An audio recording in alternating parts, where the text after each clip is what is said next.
The violin. Justin. I started going out with Olivia 2 months ago, and I really like her.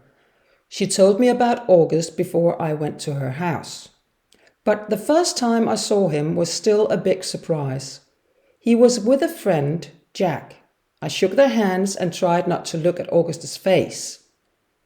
"Is that a machine gun?" Jack asked me. He was looking at my violin case. "Are you Via's boyfriend?" asked August. Olivia pushed his hat over his eyes. We left the room and I heard them laughing. "What do you think?" Olivia asked. "About August?" "Yes." "Nothing," I said. "Cool kid, I think." "A lot of my friends don't want to come to my house," she said, "because of August." "It's no problem for me," I said. "I'm not frightened." Olivia's parents invited me to dinner at a Mexican restaurant in Amesfort Avenue. I was nervous. I got to the restaurant and saw them all inside. Her dad got up and shook my hand. Her mum hugged me, and so did Olivia. And August high-fived me. I really liked her parents. We talked a lot and they asked me about my music. They wanted to come and listen to my band. My parents never talked to me like this. My parents don't live together and they aren't interested in my life. After dinner, we went back to Olivia's house for ice cream and I met their dog, Daisy. Her family says, "I love you" a lot. Nobody in my family says that. Olivia and I were both in the school play. I had a big part, but she only had a small part.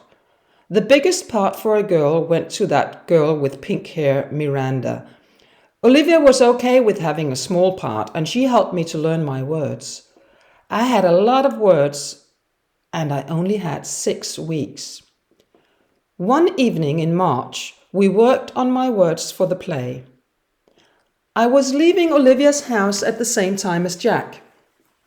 "Justin," said Olivia's mum, "can you walk to the bus stop with Jack and wait for the bus with him?" "Of course," I said. We walked to the bus stop. "You don't need to stay," said Jack.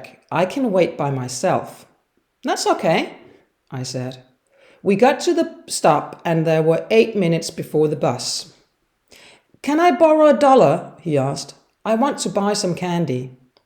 I gave him $1 and he crossed the road and went into a store. 3 boys were walking past and they saw Jack.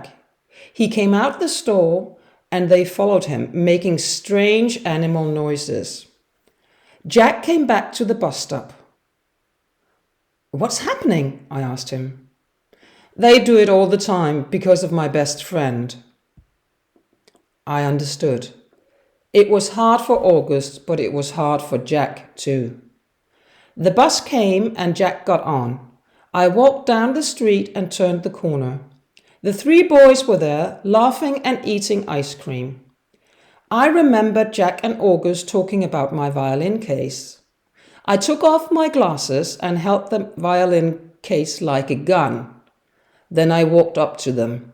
"Listen, you 3, I said in my James Bond voice. "Stay away from Jack, or you may have an accident." I looked at my case. "Understand?" Some ice cream fell to the ground. The boys didn't speak. I walked away quickly and didn't look back. One evening, we were working on the play at school and I was talking to Miranda. "How long have you been going out with Olivia?" she asked. About 4 months, I replied. "Have you met August?" "Do you know Olivia's brother?" I asked. "Yes," she said. "Olivia and I were good friends at middle school. I know August well. The world has been cruel to him.